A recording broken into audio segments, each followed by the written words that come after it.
ජීවිතේ අපිට හරි අපූර්ව මිනිසුන් මුණ ගැහෙනවා. ඒ අතරින් හරි අපූර්ව හදවත් තියෙන මිනිස්සුන් අහම්බෙන් හරි අපිට මුණ ගැහෙනවා.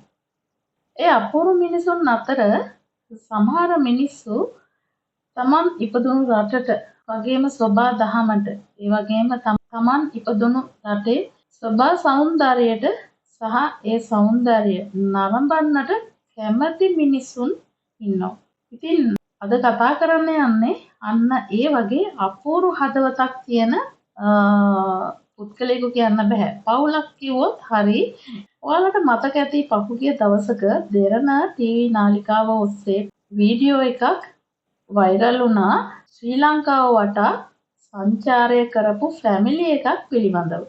ඉතින් ඔයාලා ඒ වීඩියෝ එක බැලුවා නම් ඔන්න මතක් වෙනවා දැන් මේ කතා කරන්න යන්නේ කවුරු ගැනද කියලා.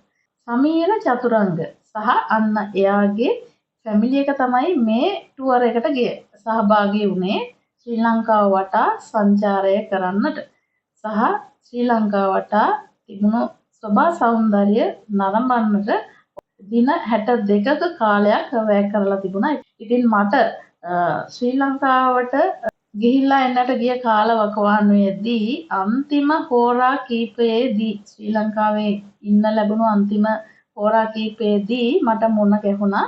ඉතින් හරි ගොඩක් සතුටුයි. ඉතින් අද මේ වීඩියෝ එකෙන් මම ඔහු සමග සමීර චතුරංග සමග පුංචි සාකච්ඡාවක් අරගෙන ඉන්න අවස්ථාවක් ලැබුණා. ඉතින් ගොඩක් සතුටුයි. ඉතින් බලමු ඔහුගේම වචන වලින් මේ සංචාරය පිළිබඳව පුංචි සටහනක්. ඔන්න අද ශ්‍රියන් ඊශ්‍රායල් ට්‍රැවල් YouTube channel එකෙන් මම අරගෙන ආවා එක්තරා විශේෂ පුද්ගලයෙක්. එයා තමයි ලංකාව වටේ හරිම විදිහට ට්‍රැවල් කරපු කෙනා කියන්න පුළුවන්, ෆැමිලි එක කියන්න පුළුවන්. දැන් මෙතන නම් ඉන්නේ මහත්තයා විතරයි. ඉතින් මං හිතුවා ඒ ලංකාව වටා ගිය සංචාරය ගැන පුංචි විස්තරයක් දැනගන්න. කොහොමද හිතුනේ මේ රට වටේ යන්න ඕනි කියලා, ලංකාව වටේ යන්න ඕනි කියලා? මේකයි අවුරුදු මං හිතන්නේ මට ලොකු කාලෙක ඉඳන් තිබ්බේ නේ. ඉතින් මේක ප්ලෑන් කරන්න මට අවුරුදු එකමාරක් ගියා ලෑස්ති වෙන්න. ඒ කියන්නේ සම්පූර්ණ අපිට අවශ්‍ය equipments එතකොට gears ඒ හැමදේම map එක ඒ හැමදේම ප්ලෑන් කරද්දී අවුරුදු එකමාරක විතර කාලයක් ගියා. ඉතින් අන්තිමට මේ අවුරුද්ද තමයි අපිට මේ ගමන යන්න පුළුවන් වුණේ. දවස් 62ක් කිලෝමීටර් 320ක් ශ්‍රී ලංකාව වටේ සංචාරය කරා. මමත් බිරිඳත් දරුවත්. ඉතින් අපතුන් ගියේ අපිත් එක්ක ප්‍රියා ආවා. ඉතින් අපි කට්ටිය තමයි මේ සංචාරය කරේ. ඉතින් මේකෙදි ගොඩක් අත්දැකීම් ගත්තා. මොකද අපිට මුස්ලිම් අය, දෙමළ අය, හින්දු, සිංහල මේ හැමෝම වගේ අපිට හමු වුණා. ඉතින් මේ හැමෝගෙම ශ්‍රී ලංකාවට සංචාරය යන්නේ පුදුමාකාර ආදරයක්. අපිට හිතා ගන්න බැරුණා ඒක ඇත්තටම මේ වගේ මිනිස්සු මේ ලංකාවේ තුල ජීවත් වෙනවද කියලා. එක පැත්තක් කියලා දෙයක් නැහැ. ලංකාව වටේම හම්බෙච්ච හැම කෙනෙක්ම බොහොම සුන්දර මිනිස්සු හම්බුනේ අපිට. ඉතින් මේකෙදි අපිට මූලිකම දේ තමයි අපි මේ ගමන ගියේ වෙරළතිරිය ඔස්සේ විතරයි. පුළුවන් තරම්ම වෙරළතිරිය ඔස්සේ තමයි මේ ශ්‍රී ලංකාවට සංචාරය කරේ. ඊට අමතරව දූපත් හතරකට විසිට් කරා.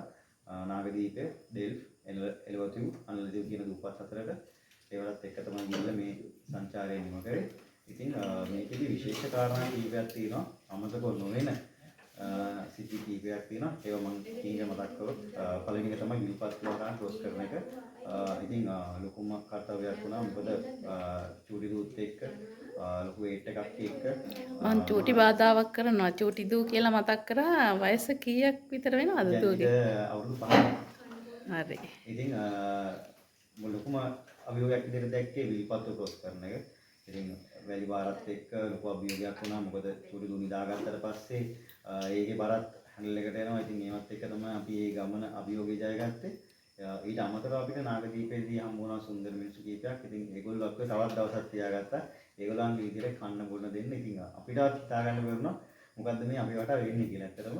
ඉතින් ඊට අමතරව තවත් අමතක නොවන අත්දැකීමක් ගත්තොත් කුමනදී අපිට කුමනදී අනාලියෙක් අපිත් එක්ක මේ ඇටැක් එකට ආවා. ඉතින් ඒ වගේ බොහොම ත්‍රාසජනක බොහොම සුන්දර අත්දැකීම් රාශියක් එකතු කරගත්ත මේ ලංකාවට සංචාරයේදී ඉතින් යාපනය කියන්නේ මන්නාරම චුම්නිකුල මේ හැම දෙයක්ම මාරම ලස්සනයි. ඉතින් මම හිතනවා ලංකාව ඇතුලේ ජීවත් වෙන අපි අනිවාර්යයෙන් මේ රටේ තියෙන සුන්දරත්වය බලන්න ඕනේ.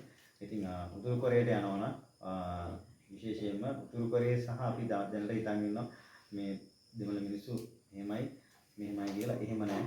ඒ මිනිස්සු මාරම හොඳයි. මාරම ආගන්තුක සත්කාර තියෙන පිරිසක්. ඉතින් ඔයගොල්ලෝ ලංකාවේ ඉන්නවා නම් හරි ලංකාවට එනවා නම් හරි අනිවාර්යයෙන්ම ලංකාවට සංචාරයක් අනිවාර්යයෙන්ම යා යුතුයි.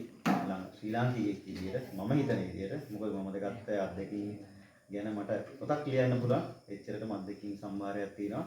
ඉතින් සම්පූර්ණ වීඩියෝ සහ මේ රූප රචනා සහ ඡායාරූප අපේ Facebook පිටුවේ YouTube channel එකේ දාලා තිනවා travel with Bajuwedi කියලා. ඉතින් ඔයගලන්ට පුළුවන් මේ YouTube channel එකට ඇවිල්ලා බලන්න වීඩියෝස් ටික. එතකොට Facebook එකේ අපි සම්පූර්ණ history එකක් දාලා තිනවා. සහ අපේ අත්දැකීම් අපි විස්තරාත්මකව දාලා තිනවා. travel with Bajuwedi කියලා. ඉතින් ඇවිල්ලා බලන්න කියලා බොහොම ආදරෙන් ඉල්ලා සිටිනවා. මේ ට්‍රැවල් කරේ ලංකාව වටේම කොහොමද මොකක්ද පාවිච්චි කරපු වාහනය? මේ තියෙන XR බාජ් එකක් 250 බයිසිකල. ඉතින් මේක ටූරින් පර්පස් එකට හදපු බයිසිකල. ලෝකයේ සහ ලංකාවේ බොහොමත්ම ප්‍රසිද්ධ වාහනයක් ටූරින් වලට සහ ඔෆ් රෝඩ් වලට. ඉතින් මේක තමයි අපේ ගමන් සංගය විදිහට අපි පාවිච්චි කරන්නේ. මේ ගමනේදී රටවටේ යන්න දවස් 62ක් ගත වුණා කියවනේ. එතකොට බිරිඳ සමග ඔයාගේ චූටි දුවත් එක්ක මේ වාහනේ යන්න අමාරු වුණේ නැද්ද? දුෂ්කර වුණේ නැද්ද? නෑ කිසිම අපහසුතාවක් වුණේ නෑ. මොකද අපි කාපට් පාරේ නෙමෙයි ගොඩක්ම ගියේ. වැලි පාරවල වල බොරු පාරවල වල ඊට අමතරව ගොඩක්ම ඔෆ් රෝඩ් තමයි අපි ගියේ. ඉතින් සෑහෙන වලවල් තිබ්බා, මඩේ ගියා, වතුරේ ගියා. ඉතින් මේ හැම දෙයකටම ගියා කිසිම අමාරුවක් නැහැ. මොකද මේක හදලා තියෙන්නේ ටූරින් වලටම හදපු බයිසිකලයක් තමයි මේ XR 1000 කියන්නේ. ගොඩක් ස්තුතියි ඔයාට මේ විස්තර ටික අරගෙන ආවට. ඉතින් ඔන්න මේ ශ්‍රියන් ඊශ්‍රායල් ට්‍රැවල් YouTube channel එකෙන් මේ වගේ විස්තරයක් අරගෙන ආව. ඔයාලට පුළුවන් බාජා බේබි YouTube channel එකට එකතු වුණොත් subscribe කරලා තවත් ලංකාව වටා ට්‍රැවල් කරපු ගොඩක් විස්තර ලස්සන තැන් ඔයාලට බලන්න පුළුවන් වෙනවා.